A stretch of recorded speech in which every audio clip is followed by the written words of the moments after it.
Hi, this is Jeremy Bradshaw from MarineMax in Venice. This is one of my new listings. This is an exceptionally clean 2012 Robalo R227 Dual console. This boat was inside stored, and this is a 2012. It actually shows like a 2019. As you can see, gel coat's very shiny. The boat's been professionally maintained. This one also has your custom bimini arch, if you will. Gives you quite a bit of coverage.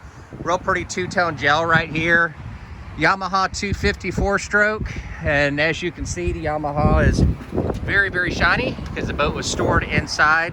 About 270 hours on it. We'll point out some of the options. We've got our trim tabs back here. Boat has a fresh water system, also has built-in battery charger, dual batteries of course. Nice comfortable aft bench seat right here. That's where the battery charger plugs in at.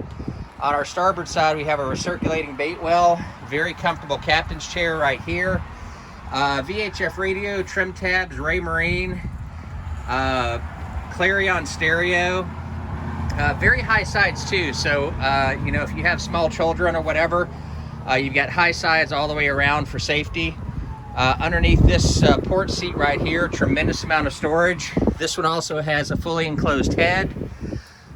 Tons of room up front, also a filler cushion that goes in here. So the boat's exceptionally clean, very well maintained. It's Jeremy Bradshaw from MarineMax in Venice. So if you'd like some additional information, feel free to give me a ring. My number is 941-376-3345. Thank you again for taking the time, and we hope to talk to you soon. Bye-bye.